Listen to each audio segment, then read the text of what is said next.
өзү элечи. Анан аябай текшерүү болуп атат десе коркуп атабыз да, эмне кылсак же эми аны жөн коюп самозанятыйды жасасакпы деп атабыз да, эмне кылсак болот? Эжеке, сиздердин ситуацияда ошо дачанын хозяйыны менен эле договор түзүп, гражданско правовой договор деп коет. Ошолокиндей түзүп эле самозанятый болуп ошолокинтип жашаганыңыздар сиздерге ылайык, сиздерге мындай шартыңыздарга төп келет да. Потому Жок, что биз келгенде эле айтканбыз да, ошондой кылып жасаса болот экен, 4% эле эме төлөйт экенбиз налог десек, болбой койду да, анын мороккасы көп экен, мен барбайм, жасабайм деп болбой койгон да. аны эч жака сүйрөштүрүүнүн кажети жок. Аны гражданско правовой договорду өзүңүздөр жазып эле кол коюп берсе болду. Уведомлениясын өзүңүздөр салып ийесиздер. ФМСке болду. Эми бул регистрациябызды таштап салып эле ошо самозанятыйды жасасак болот да эми, э? Ооба, гражданско правовой договорду жөнөтөсүздөр дагы эле кайра просто перерегистрация кылып коюш керек болуп калат да. Перерегистрация кыласыз. Баягы неме договорлоруңузду жөнөткөндөн кийин кайра перерегистрация кылып коесуз. Рахмат, ошону сурайын дегем да. Чоң рахмат. Хорошо. Биздин номер аркылуу байланышсаңыз, дальше ошо если что консультация беребиз. Эме хозяин болсо менен дагычы, то есть точнее түшүндүрүп беребиз. Мага байланышка чыгыңыз. Менин номерим бар. Сиз жети сурооңуз бере бериңиз. Саламатсыңарбы? Менин 2 суроом бар эле. Биринчи суроом, мен 22 январда келип, Сахаровага медосмотрдан өткөнбүз. Анан мына 23 февралда, 9 февралда сроку бүткөн да медосмотрдун. Анан жумушуңардан сурабаса өтпөй эле койгула деп документ сурагандар, ошенткенден барбаганбыз. Азыр эми меники 11 ай просрочный болуп атат. Эми барып өтүп койсом болобу медосмотрдан, эми уже кечпи же? Медосмотрдан уже кеч. Сиз азыр барсаңыз артка кайтарат, баягы все равно через границаны кирип чыгып, анан кайра медосмотр өтүшүңүз керек болот. Ошо жыл сайын өтүш керек обязательно экенин билбегенбиз да. Анан барбай эле коюшум керек экен да, анда меники майда бүтөт да регистрациям. Ошо майга чейин барбай жүрө берейинби, кетип калгычакты, кеткичек. Эми эжеке майга чейин жүрө берейинби деп менден сураш ал кажет эмес да, ал өзүңүздөн. Эми азыр просто баягы Сахарованын медосмотрду убагында өткөн эмессиң деп МВД азыр же Федеральный миграционный служба азыр кандайдыр чараларды көрө элек да. Бирок эртең чараларды көрүп калышы мүмкүн. Сиздин медосмотрдан өтүп зеленый карточкаңызды предоставлять этпесеңиз, регистрацияңыз да фальшивый, просроченный азыр. Регистрацияңыз да базадан чыкпайт. Эртең кармалсаңыз депортация болуп кетесиз. Жок, ошо биз 3 айдан кийин трудовой договор сатып алып продление кылган элем да. Кийин Казакстанга кирип чыктым августта.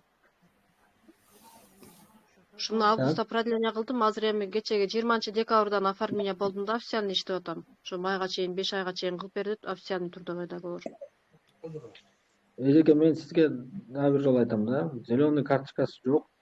Продление болбош керек негизи. Жок, зеленый карточкам бар да, мен Сахаровадан өткөм, просто медосмотрум просрочный болуп калды. Эжеке, сиз кыргызча түшүнүп аласыз да, медосмотрдан өтпөгөндөн кийин ал зеленый карточкаңыз аннулирован. Корочкабы зеленый? Иә. Жана корочка берет го зеленый, ошол уже ошондой болуп калабы, жарабай калабы? Сиз убагында өтпөсөңүз ал недействительный болуп калат. Эже мындай болуп атат да, жети. Бул жерде азыр Мирлан байка айтат, юридикалык жол жобосун айтат да. Юридикалык норманы айтат. Норма боюнча ушундай. Эмне үчүн продление болот? Зеленый картага, оказывается, еще не только отпечатки пальцев, а результаты медицинского обследования киргизилет. Ал жакачы. Результат ошол обследование жыл сайын өткөндөн кийин киргизилип туруш керек. Потому что сиз Россия үчүн коркунуч эмес, ооруп алып жүрбөйсүз да, ошон үчүн. Анан пока бул күчүнө катуу наказание кире элек. Мирлан байка айткан нерселерчи азыркы убактачы катуу мындай строго боло элек. Ошон үчүн пока сизде убакыт бар жүргөнүчү. Но биз сизге азыр жүрбөгүн деп айта албайбыз да, өтпөй жүрө бериң депчи. Ошон үчүн этият болушуңуз керек майга чейинчи. Анан бүткөндөн кийин жырды чыкты кылып туруп обязательно өтүп коюңуз. Ошол. Түшүндүңүз, болду. Бакчар бериңиз. Салам алейкумдар. Айке, мен черный списокко түшүп калыптырмын да, бияка Кыргызстанга келгем да. Өзүмчү. А мен тияққа 3 жылға киргизип койду. Мен аны билген эмесмин да. Мен жумушум официально жумушум кылчу да трудовой договор баарын теңчи. Регистрация эмелерин баарын теңчи. Анан ушу жумушуман регистрациям бүтүп, анан кайта регистрация 1 жылга кылабыз дегенден кийин эметип атат да. Мага чалып атат, ушундай сен черный списокко киргизип коюштур депчи. Коям, мен черный списокко киргениңе уже 1 жыл болуп калыптыр дегенде чыгып алып кетип калгам да Россиядан. Так. Анан чыгып кетип ушу менен ушу кире албай атам да кайта. Ушу келинчегим ушу Россияда Сиз Россияда эмне иш кылчу элеңиз? Потому что Россияда черный списокко түшкөндө ушул эки штраф алгандан кийин чөп да. Значит, Россиянын территориясында штраф алгансыз, 2 жолу. Жо, 2 жол алган мен төлөгөм да ал штрафтардын баарын. Я 5 жол штрафтар. Бактияр да. Алдың, ал штрафтарды алганда төлөгөн төлөбөгөн ушу не имеет значения. 2 штрафты алдың, все уже тегереки черный списокко түшөсүң. Муну ушуну кайта обжаловать этип, кайта кирсе болбой, жана айтышат го трудовой договорум бар болуп. Обжалование кылыш үчүн только сиздин ошо атаңыз, апаңыз, либо аялыңыз же балаңыз гражданин России болсо гана обжаловать этилет. Андан башка ничего обжаловать этилбейт. Сиздерде жанагы жакын арада эме болот деп атпайбы, кыргыздарды черный списоктон чыгарат, баарын тең ушу туура маалымат го я. Бактияр, ал жалган сөз. Ишенбеңиздер.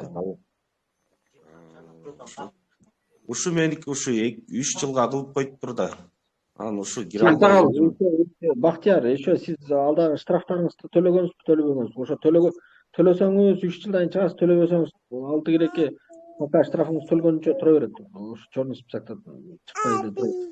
Жок, алды штрафтарым бар, төлөгөм да мен.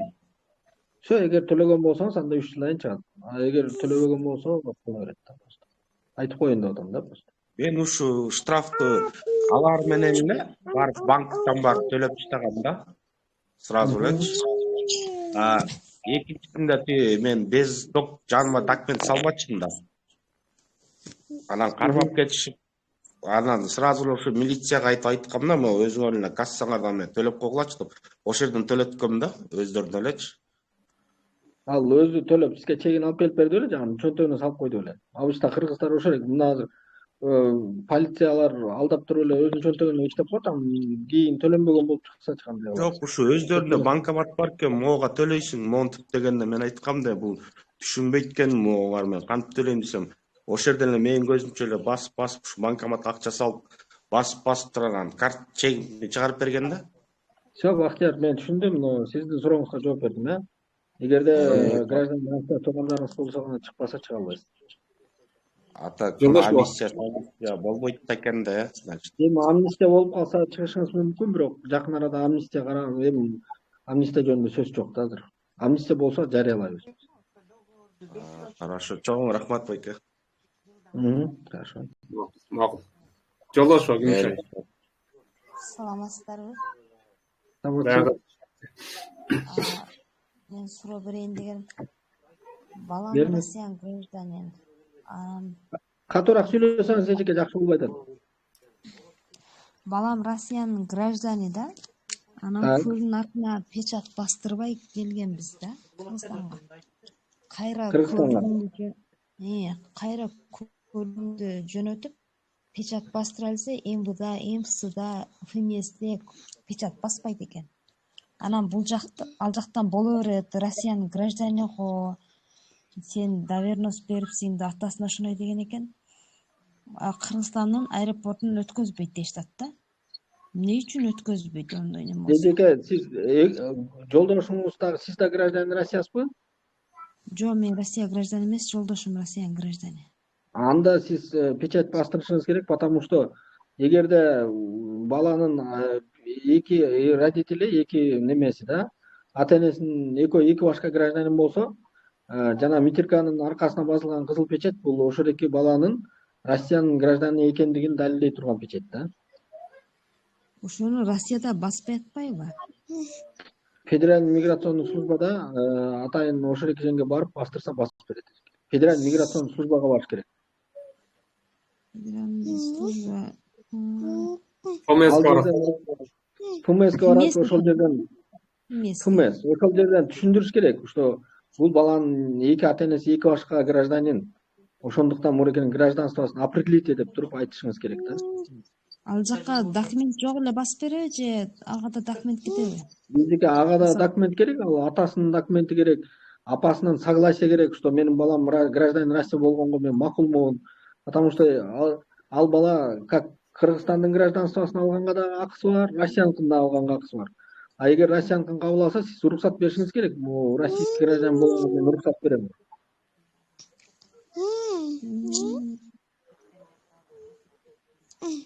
Анан дагы бир суроо. Сиз жана айтат штраф болсо, эки штраф болсо, чоң списокко кирет деп атасыз. Бир штраф болсо деле киреби? Кандай болот? Жок, бир штраф менен кирбейт, эки штраф. Рахмат. Так, счастье бергиңиз сурооңуз.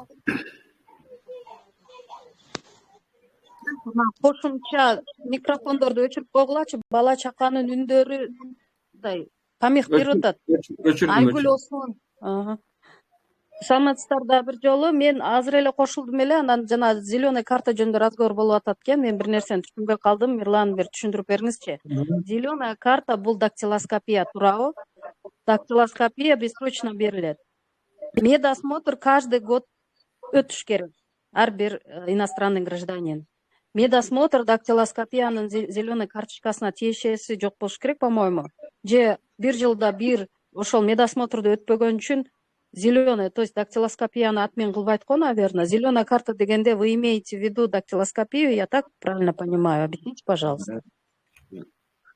Ошол зеленый картага дактилоскопия, анан ежегодный медосмотрлардын результаты кошо киргизилет ошол жакачы. Түшүндүңүзбү? Зеленый карта не только ал дактилоскопиянын эле картасы эмес. Ал медосмотрдун результаттарын дагы ошол жерге киргизилет. Ошол картанын номуру менен. Жыл сайын. Эгерде сиз бир жылы өтпөй калсаңыз, ал зеленый картаңыз аннулировать этилет. Но сиз Россияга бир эле жолу дактилоскопия бересиз өмүрүңүздө. Кийинки жылы, эгерде сиз медосмотрдон өтпөгөн болсоңуз, срок өтүп кеткен болсо, сиз кайра барып, кайра зеленый карта аласыз.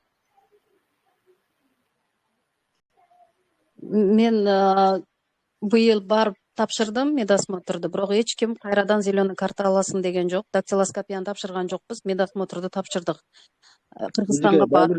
Да, дактилоскопияны мен сизге дагы айтып атам. Өмүрүңүздө бир жолу тапшырасыз. Медосмотрду жылда өтүп турушуңуз керек. Эгерде зеленый карта былтыр алынган зеленый карта ойдон жүрөт азыр. Медосмотрду өтсөк, жанагындай кагаздарды берди. Зеленый цвет, красный цвет, белый цвет, 3 цветтеги кагаздарды берди. Бирок зеленый картаңарды алмаштырасыңар деп айтылган жок да. Мен ошончо силерден тактайын деп. Сизге дагы бир жолу айтам да. Эгерде сиз убагында өтсөңүз, убагында бир жылдын ичинде баягы тигиреки медосмотрдон өтсөңүз, убагында аны кетирбесеңиз, ал жаңы берилбейт. Ошол эле картанын базасына киргизиле берет жылда эле. Түшүндүңүзбү?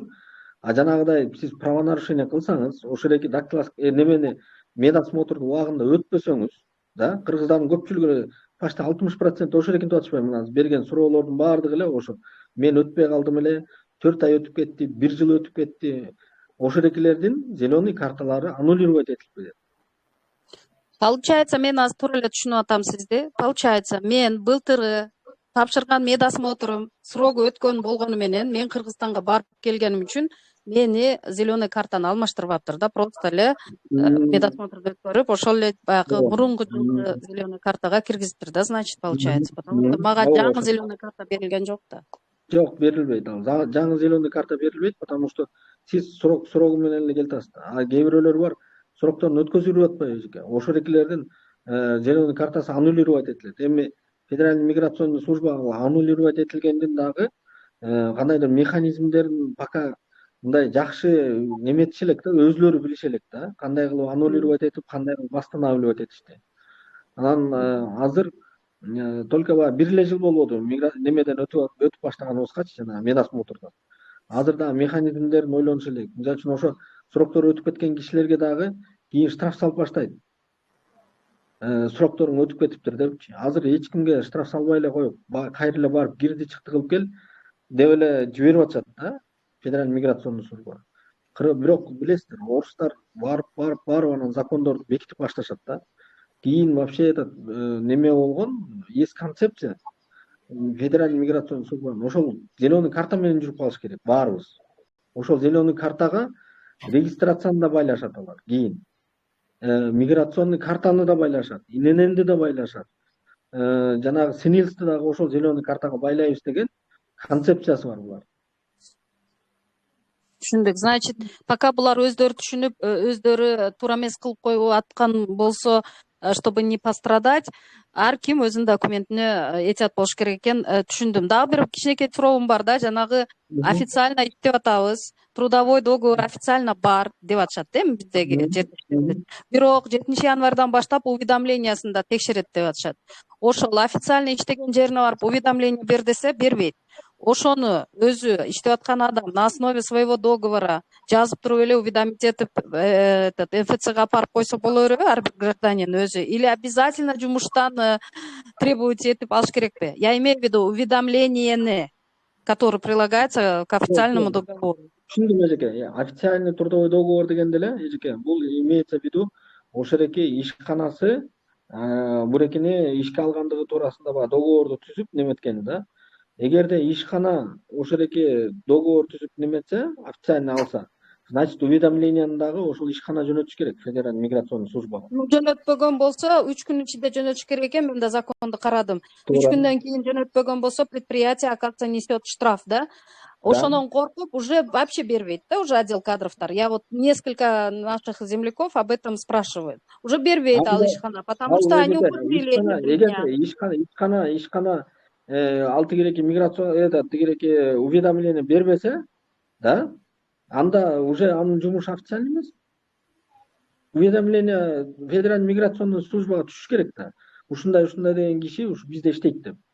Федеральный миграционный служба ал жөнүндө уведомление албаса, значит, ал трудовой договор недействительный болуп калат. Значит, надо настаивать работодателя, чтобы они выдали. Они не будут выдавать, они же боятся, что теперь их оштрафуют. Они за 3 дня после заключения договора берген эмес, они упустили этот срок, поэтому не хотят. Значит, мындай да, трудовой договорду түзгөндөн 3 күндө бериш керек. Анан эми бывает разные ситуации, там ишкананын отдел кадрлары деле көпчүлүгү миграционный законодательствону түшүнө бербейт. Ал жерде деле бир баягы чала сабат орус кыздар, орус балдар, мен далай эле жолуккам да. Ошерекилерге просто туура түшүндүрүш керек да. Не обязательно баягы трудовой договор түзүлгөндөн кийин прям 3 күндө федеральный миграционный службага барып, ага тигиреки уведомление берип келишчи. Эгерде ошереки отдел кадр мындай нормальный, сабаттуу отдел кадр болсо, уведомленияны через почту эле жөнөтүп коет, болду. Ишканадан уже ответственность чечилет уже. И ошол ишканада баягы уведомленияны почтадан салып ийген да. Ошереки уведомлениянын копиясын салынгандыгы тууралуу чекти эле тигиреки мигрантка берип коет копиясын. Заверить этип туруп, отдел кадр заверить этет, копия берип деп. Колунан берип коет, болду. Рахмат сизге.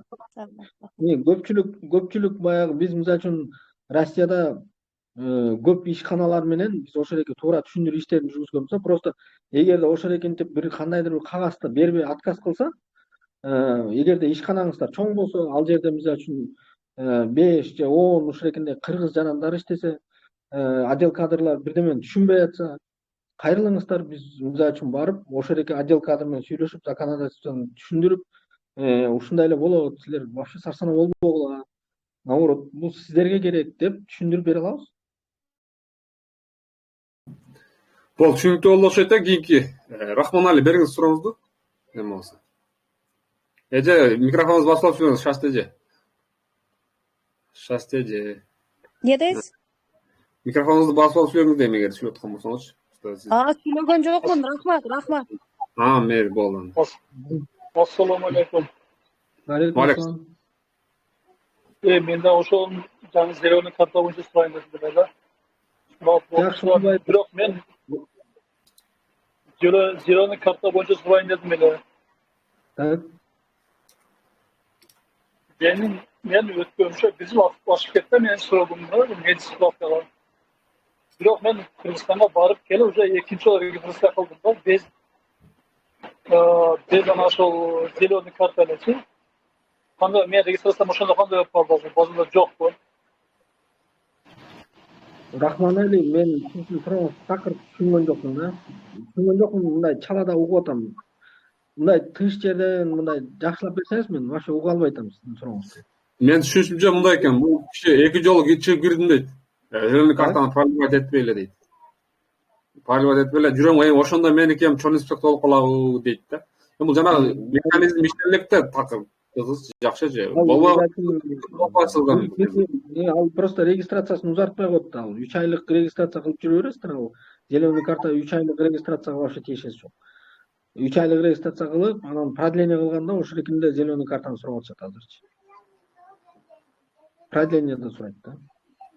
Жок, ошол продлениени кылганда менен сураган жок да, зеленый картанычы. Мес справкада сураган жок. Официально иштейсизби? Ооба, официально иштейм мен.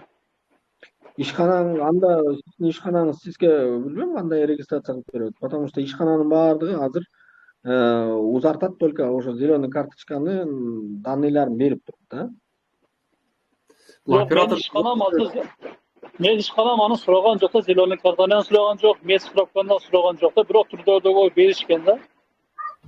Азыркы ал жөн эле трудовой договор берип койгон уведомление, сиз ошо трудовой договордун негизинде узарттыңызбы регистрацияңызды? Жок, регистрация жасагандар өздөрү трудовой договор кошуп беришtiler да. Сиз анда фальшивый трудовой договор менен жүрөсүз.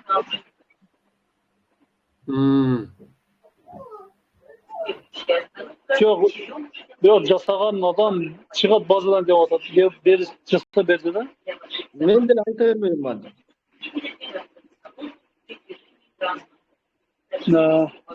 Бирок полицияга кармайлыкка түшө элекмин го. Ошону билип коеюн деп сураганымда. Анда полицияга барып сурап көрүңүз ошол эки сизге фальшивый трудовой договор жасап берген кишинин сөзүн мындай далилдейм десеңиз, Федеральный миграционный службага барасыз, айтасыз, мен мондай регистрация жасатып алдым эле сатып. Орекин текшерип бересиздер, базада барбы экен десеңиз, ошол жерде айтып берет. Байке сизге. Мына зеленый карта боюнча мен мес справкадан өтпөсөм, базадан чыгарып салат деп ошол кандай суроо? Урматтуу Рахманали да, мындай сиз айтып атпайсызбы, чыгарып салат депчи. Азыр мен сизге жаңы эле айттым да, 3 айлык регистрацияңыз болсо, эми ал зеленый картага пока тиешеси жок деп атпаймынбы. Сиз узартканы барасыз официально мына миграционный служба. Мен узаттым да, 9 ай узаттым да. Мен сизди айтып атам го, сиздин регистрацияң фальшивый, сиз сатып алыптырсыз. Базадан чыгып кетет да булчу. Базадан чыгып кетет эгер неме болсо, фальшивый болсо. Анан кийин буларда сатып алган, бул байке сатып алган, бул айтып атат, мен сатып алган кишилер сен базада барсың деп айтып атат. Айткан депчи. Антип айтып сатып эле депортация болуп атат го ошол эркинде. Макул, анда кийинки суроон берсин, Калыбек деген. Анан кийин алхамдулиллах. Калыбек Бокоев, сурооңузду бериңиз эгер болсо. Нет, Калыбек Бокоев суроо. Алхамдулиллах. Микрофонду басып сурооңузду бериңиз. Ассаламу алейкум. Алейкум ассалам. Менде мындай бир суроо болуп атат да. Жанагы трудовой договор боюнча мен эч жерде иштебейм. Зеленый карта Сахаровам жок. Өчүнчү. Анан дагы кандай кылса болот дегеним да, ошол менде мой налог жок, регистрация жок, тоже кандай болот анан Неге апарды? дегеним да, ошо документтерди тууралаш үчүнчү. Кимге кайрылышым керек, кандай кылабыз? Эми сотко өткөрүп бериш керек эле. Беседага барып келдиби? Эми ошол сотко өткөрүп келгенден кийин Сиз деген азыр кирди чыкты жазышыңыз керек. Кирди чыкты жазышыңыз керек дагы, анан сиз бирөө эми баягы гражданин Россиялар менен гражданско правовой договор түзүшүңүз керек. Андан кийин ошо гражданский правовой договор негизинде барып тигирээки регистрация кыла аласыз. Келгенден кийин 1 айдын ичинде зеленый карта алып, медосмотрдан өтүп, баардыгын жөнгө салып алсаңыз болот да. Антип регистрацияңыз да жок, эчтекеңиз жок жүргөн, сиз нелегалсыз Россиянын территориясында. Эртең кармалсаңыз сот жообуна тартыласыз да. Алло, угулуп атабы? Ооба, Мен кирди чыкты болгондо мен черный списокко түшүп каламбы деп эле ошо чыга албай жатпаймынбы? Мен негизи выдворение берген да. 18. Выдворение берсе анда сиз ошо эле нелегал экенсиз. Анда чыгып кетишиңиз керек Кыргызстандын Россиянын территориясынан. Эртең Бирок мен обжалованияга бергем да, ошо обжалованиянын экинчи чечимин күтүп отурам. Сиз Экинчи чечими чыгарып бербейди. На основании чего сиз неме бергенсиз?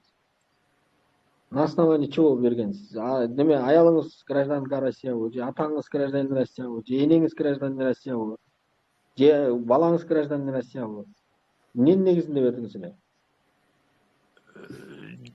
Жок, биякта балдарым, аялым Россиянын эмес, но эме үй бүлөм менен чогуу бияктамын деп элечи. Аны деген основание болбойт. Узатыш үчүн бериптир да, жерде жүргөн. Основание болбойт ал. Сиз жөн эле мындайча айтканда, сиз жанагы юристтер барбы экинченде ошо фиктивный узартып берем, 4-5 ай жүр дегенчи. Ошо эле обжалование менен жүрөт экенсиз. Ал заведомо проигрышный, то есть утула турган эле иш да. Анан 2 ай болобу, 3 ай болобу, 4 ай болобу, баары бир утуласыз, анан чыгып кеткенге туура келет.